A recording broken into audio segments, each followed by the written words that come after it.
Assalamualaikum dan salam sejahtera. So now we look into our next subtopic 10.2 superposition of wave. Okay, apa itu principle of superposition of waves?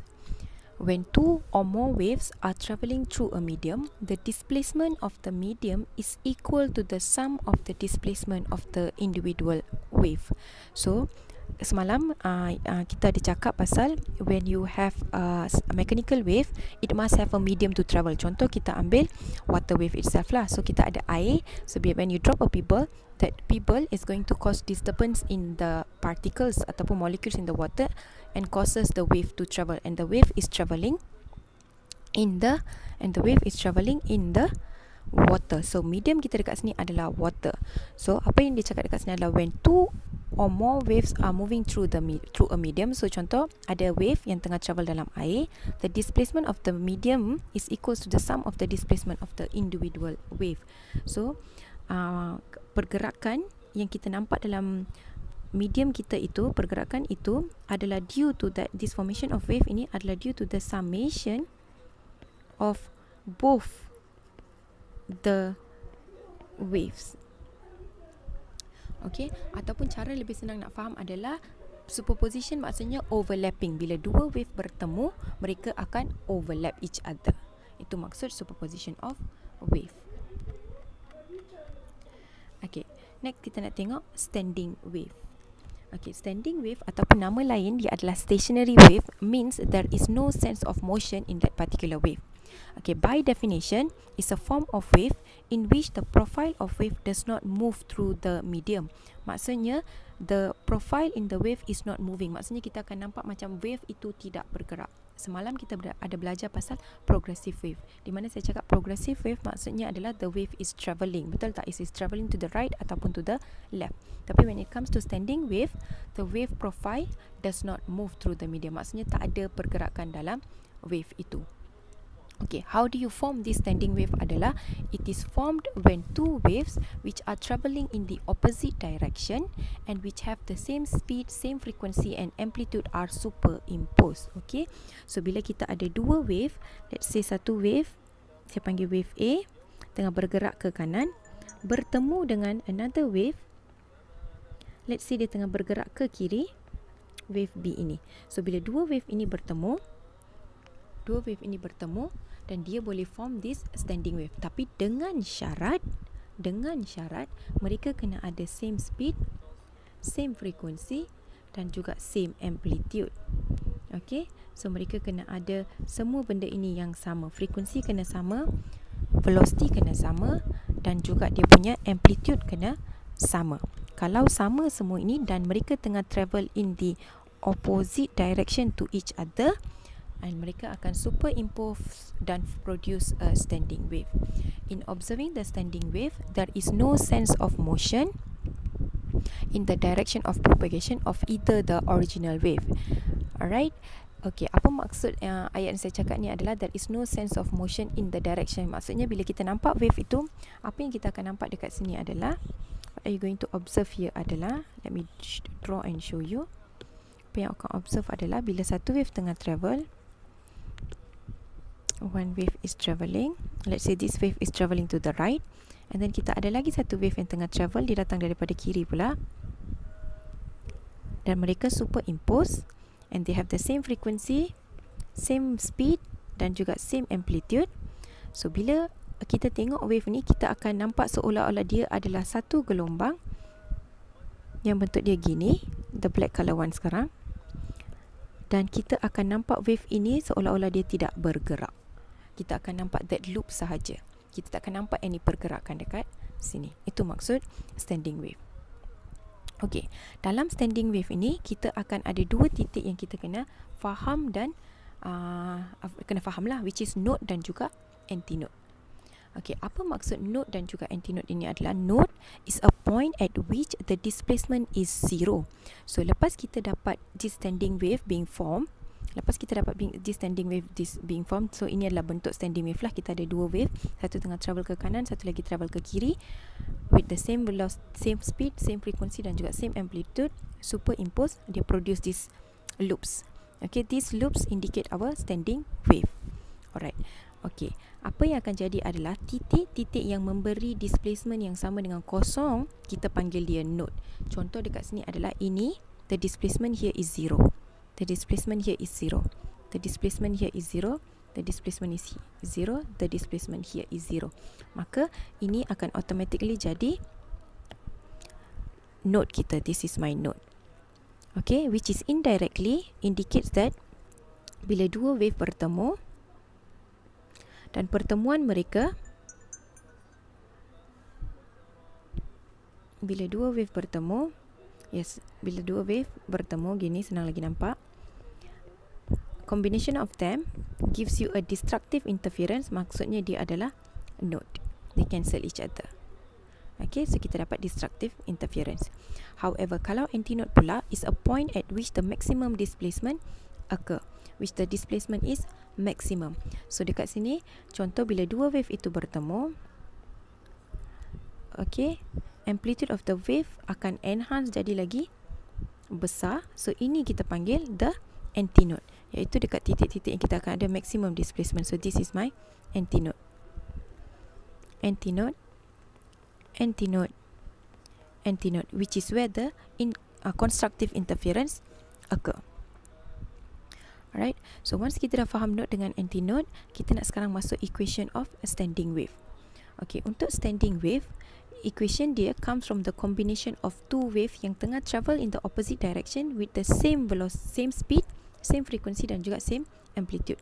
Okay, let's say ini adalah wave pertama kita yang tengah travel. This is my first wave yang tengah travel, di mana dia punya amplitude dekat sini adalah A, and then saya ada dia punya omega, dan saya ada dia punya K. Daripada omega saya akan dapat frekuensi, daripada K saya akan dapat dia punya lambda. Okay, and then I have another wave. Sekarang bentuk dia gini, dan dia ada amplitude sama juga A. Daripada omega dia saya boleh dapatkan frekuensi, dan daripada K dia saya boleh dapatkan lambda.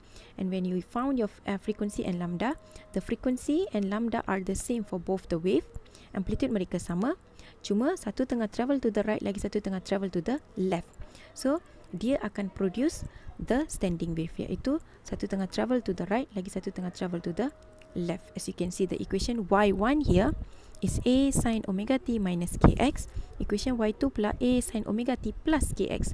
Semua sama dalam dua-dua equation, kecuali dia punya plus minus saja, which is the direction. So which indicates mereka ada amplitude yang sama, frekuensi yang sama, speed yang sama dekat sini. Alright.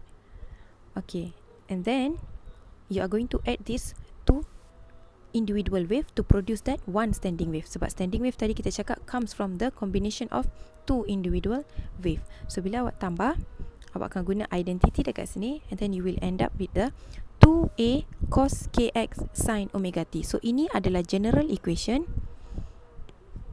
Ini adalah general equation untuk kamu punya standing wave itu, ataupun stationary wave lah nama lain dia. Which 2a ni saya tulis sebagai capital A dekat sini to indicate ini adalah amplitude saya, which is the maximum amplitude lah, maximum displacement lah. Amplitude saya, which is the maximum displacement. So the general equation here now becomes A cos kx sin omega t. Alright, dalam satu equation standing wave ini kita boleh deduce 3 jenis amplitude. Okay, from one equation of y is equals to A cos kx sin omega t ini kita boleh deduce 3 jenis amplitude. Amplitude yang pertama adalah amplitude of the individual wave, iaitu A kecil, di mana kita dapat equation of standing wave ini y equals to A cos sin omega t daripada individual wave summing them, y1 plus y2, di mana y1 kita ada A sin omega t minus kx, dan juga y2 adalah A sin omega t plus kx, betul tak? So this value of individual wave A ini kita boleh dapat daripada equation standing wave ini, di mana your A, capital A is equal to 2 kali A. So let's say kalau dalam soalan dia kata y sama dengan 10 cos 2 pi x sin pi t, contoh. So when I compare with general equation, A saya sama dengan 10. So to find the amplitude of individual wave, A besar sama dengan 2 kali A kecil, I can get my amplitude of the individual wave. The next amplitude adalah amplitude of the simple harmonic motion of the particle, ataupun in short, dia adalah amplitude of the particle. So, from the equation of y is equals to a cos kx sin omega t, a cos kx ini indicate the amplitude of the particle. So, kalau soalan cakap find the amplitude of the particle at x is equals to apa, kita terus guna a cos kx. So, dia akan bagi nilai x itu, kita akan cari dia punya amplitude. And then lastly adalah the amplitude of the standing wave itself, which is the capital A. So kita ada 3 jenis amplitude. Amplitude of the individual wave, amplitude of the particles, dan juga amplitude of the standing wave. Okay, next kita nak tengok pada as you can see, macam saya Miss explain tadi, dalam kita punya standing wave, kita ada places where you can have nodes dan juga antinodes berlaku, di mana nodes is where you have minimum displacement, ataupun kita cakap displacement dia adalah zero, paling minimum, which is zero here. Antinode pula adalah when your amplitude is paling maximum. Tetapi kita ada banyak places, dekat banyak tempat, antinodes dan juga nodes ini boleh berlaku. Maksudnya contoh berdasarkan graf ini, dekat 1 ni boleh berlaku, dekat 2 ni boleh berlaku antinode, dekat 5 ni boleh berlaku antinode. There are many possible places where your antinode can occur. Begitu juga untuk nodes can occur. So sekarang kita nak tengok pada equation untuk kira kita punya jarak of node dan juga antinode, the respective places lah, di mana possible places untuk dia berlaku dekat sini. So antinode occur at a point of maximum displacement A. So this one we have already looked into tadi, di mana dekat tempat paling maksimum kita punya A ni, kita akan ada antinode berlaku. So using the amplitude of a particle, iaitu yang ini, amplitude of a particle A cos kx ni, A cos kx is equals to A, sebab antinode kita berlaku dekat titik A itu. So kita bawa A ke sini, bahagi, kita dapat 1. So cos kx is equals to 1. And then you do your max, you shift cos, you're going to get your kx is equals to 0. Tapi dia tak berlaku dekat satu tempat sahaja tadi, sebab macam saya Miss cakap, antinode boleh berlaku dekat sini, sini, there are many possible places. So dia akan jadi at 0, pi, 2 pi, 3 pi, sampailah n pi, where your n can take a value from 0, 2, 3, 4 and so on, any whole number dekat sini. So as a conclusion, kita boleh cakap kx is equals to n pi. Alright, so kita rearrange untuk dapatkan nilai x itu, iaitu jarak dia daripada origin itu dekat mana kedudukan antinode kita itu adalah x is equals to n pi over k, where your k is a wave number 2 pi over lambda. So when you substitute in your k, you're going to end up with x is equals to n over 2 lambda, where your n can take any value from 0, 1, 2, 3 and so on. So your antinode boleh berlaku pada kedudukan x sama dengan 0, atau x sama dengan lambda over 2, atau x sama dengan lambda, atau x sama dengan 3 over 2 lambda and so on, which means x is equals to n over 2 lambda, half of the lambda dekat sini multiply by the n. There are the possible places. So kita tengok balik pada graf kita dekat atas. Tadi kita cakap antinode boleh berlaku pada kedudukan x is equals to n over 2 lambda. Bila substitute nilai n, kita akan dapat macam dekat sini 0, lambda over 2, lambda, 3 lambda over 2 and so on. Okay, these are the possible places di mana kita punya antinode boleh berlaku. So kita akan cross check dengan equation kita. Okay, ini adalah x sama dengan 0. Yes, betul, you have your antinode. And then kita punya one complete wavelength, 1 watt lambda adalah dari sini sampai ke sini. Miss dah ada label lambda dekat sini. Betul, ada antinode berlaku dekat lambda. Half of it, which is here, adalah lambda over 2. Benar, kita ada antinode. And then you have another lambda here, which is 2 kali lambda. Half of it adalah 3 over 2 lambda. Nampak tak? So at all these places kita akan ada antinode berlaku. So kalau nak tahu jarak dia x dia apa, kita masukkan nilai lambda, kita bahagi dengan 2, kita dah tahulah jarak dia daripada sini ke sini, apa nilai x dia. Dari sini ke sini, apa nilai x dia. Dari sini ke sini, apa nilai x dia. So kita nak tahu di mana berlakunya antinode itu for that particular x itu. Okay, we good? Alright, begitu juga pada nodes. Nodes can occur at a point of zero displacement. Ataupun zero amplitude, which kita dah cakap dekat all these places bila kita ada zero, kita akan dapat antinode. Kita akan dapat nodes dekat sini where your A cos kx is the amplitude of the particles. Kita equatekan dia dengan kosong, and your particles punya amplitude cos kx is equals to 0. So you do your max here, and then you will end up with kx sama dengan n over 2 pi. So x dekat sini, lepas kita masukkan nilai k here, you're going to end up with x is equals to n over 4 lambda. Misal tunjuklah, tengok calculation dia dekat sini, sini. So you reduce that x is equals to n over 4 lambda. Where your n tadi dekat atas ni dimension kata can take any odd numbers. Okay, untuk nodes n can take any odd number 1, 3, 5, 7 and so on. So x kita akan menjadi lambda over 4, 3 over 4 lambda, 5 over 4 lambda, ataupun 7 over 4 lambda and so on. Tapi semua nombor ganjil sajalah, as our n can only take odd numbers. So kita akan cross check balik dekat graf kita. Node adalah x is equals to n over 4 lambda, where your n can take odd numbers 1, 3, 5 and so on. So kita ada lambda over 4, 3 lambda over 4, 5 lambda over 4. So bila kita tengok balik dekat sini, okay, kalau ini adalah lambda over 2, ini akan jadi lambda over 4. Okay, this one becomes 3 lambda over 4. This one becomes 5 lambda over 4. Okay, so bila awak tengok dekat sini, betul lah lambda over 4 adalah tempat nodes berlaku. 3 lambda over 4 nodes berlaku. 5 lambda over 4 tempat nodes berlaku. Okay, so kalau soalan suruh cari jarak of the first node, inilah lambda over 4. Second node, 3 lambda over 4. Third node, 5 lambda over 4 and so on. Okay, so next kita nak buat conclusion dekat sini. The distance between adjacent antinodes is lambda over 2. Distance between adjacent nodes lambda over 2, and distance between a node and also adjacent antinode is lambda over 4. So maksudnya dekat sini, Miss akan lukis balik graf supaya kita nampak. Okay, you have your standing wave here. Alright, untuk standing wave kita,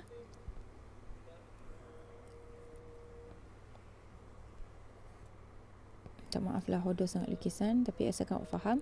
So kita ada, this is my antinodes, antinodes, antinodes.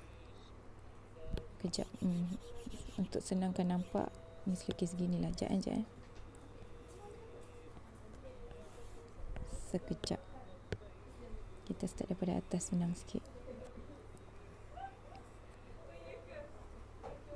Boleh juga yang tadi tu sebenarnya tak ada masalah pun, tapi Miss nak memudahkan bagi dia nampak. Okay, so what we have here, this is my takut tak nampak lah pula.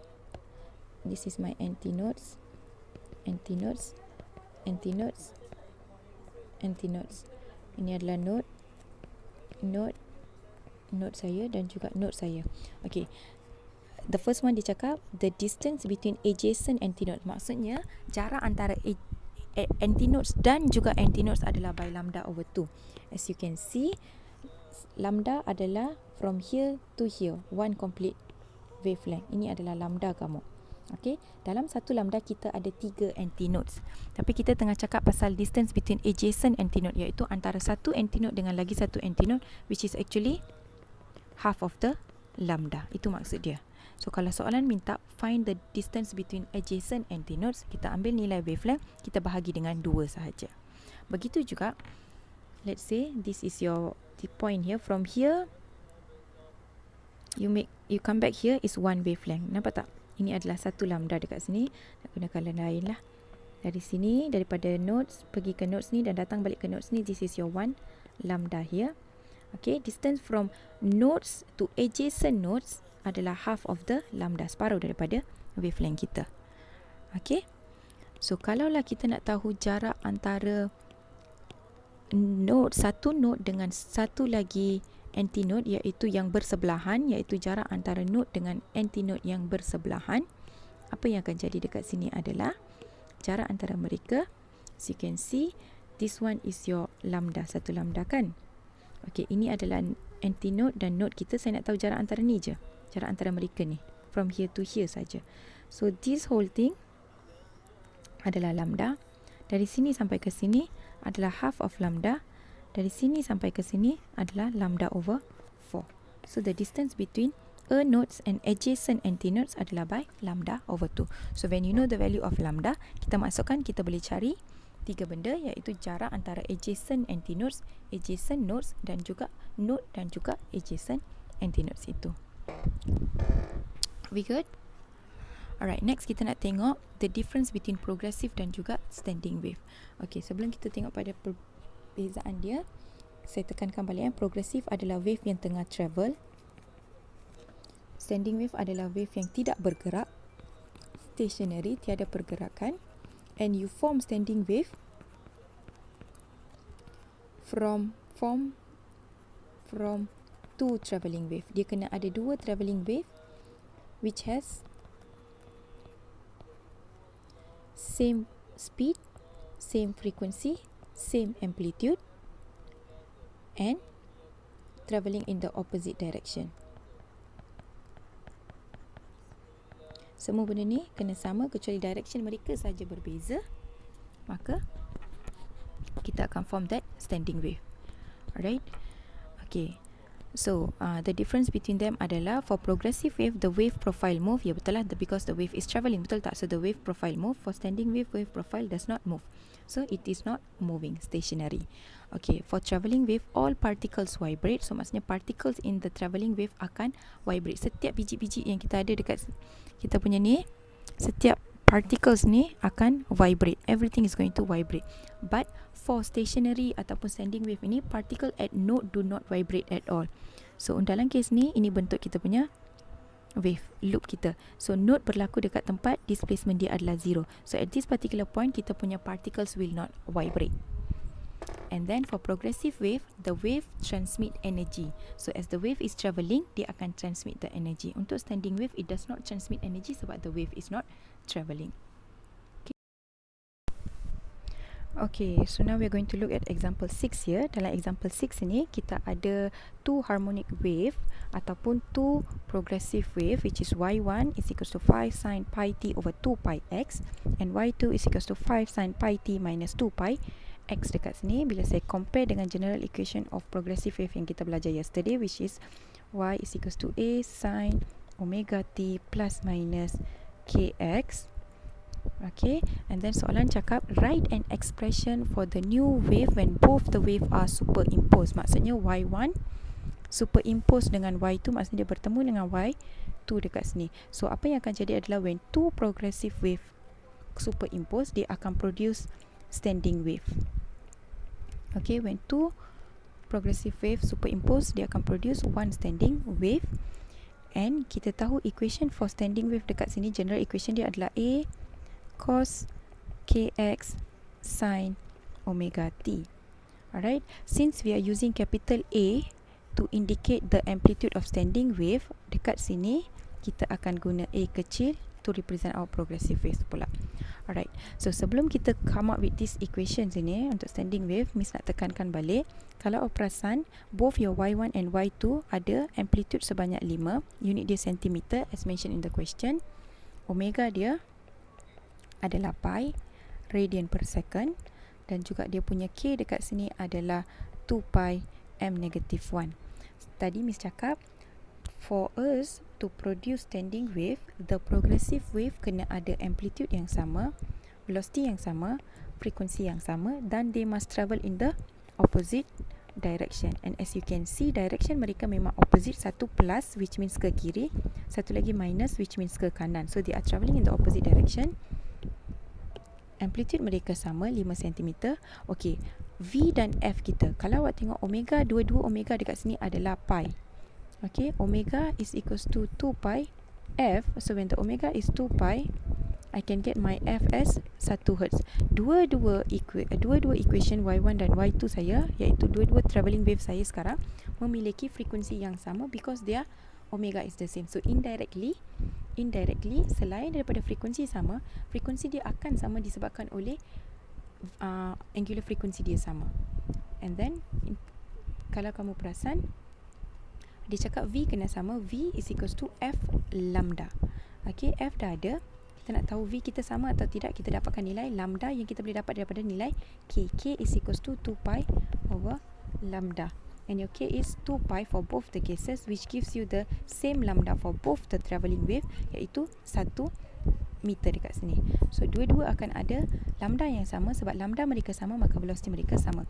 So indirectly bila amplitude sama, velocity sama, frekuensi sama, dia tengah cakap omega sama, wave number pun sama. Semua benda ni kena sama, semua karakteristik dia kena sama, kecuali satu saja, iaitu dia kena travel in the opposite direction supaya dia boleh produce this standing wave.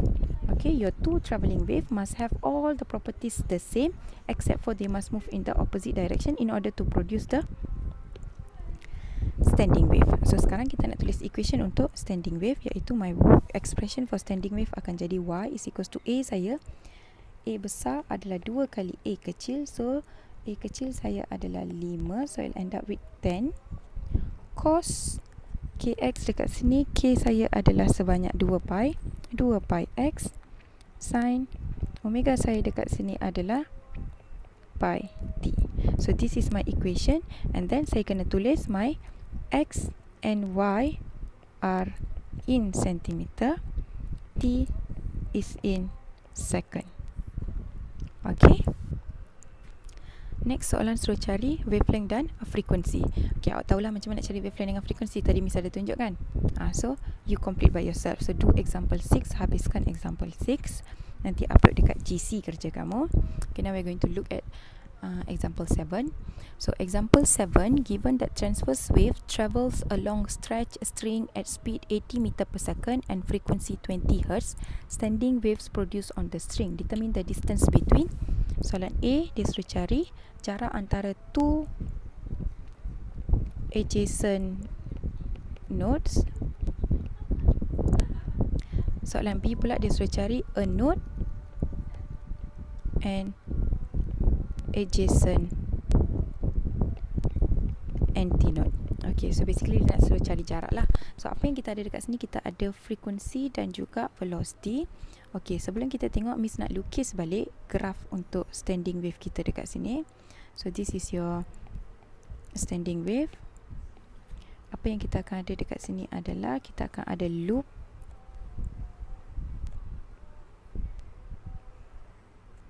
Alright, so this is my antinode, and this is my node dan juga node dekat sini.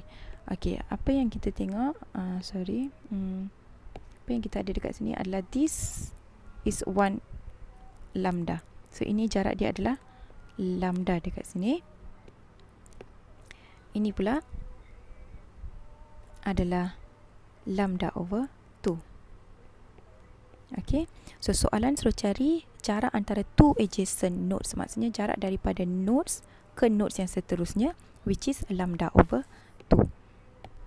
Okay, so A saya adalah distance between two adjacent nodes has an equation of lambda over 2. So saya akan cari nilai lambda untuk dapatkan jarak dia. Lambda dekat sini, as you can see given in the question, V and also F. How do you relate V and F? V is equals to F lambda. So V 80, lambda kita nak cari, F adalah 200. So cari lambda kamu, masukkan dekat sini, bahagi 2, dapat jarak antara nodes dengan nodes.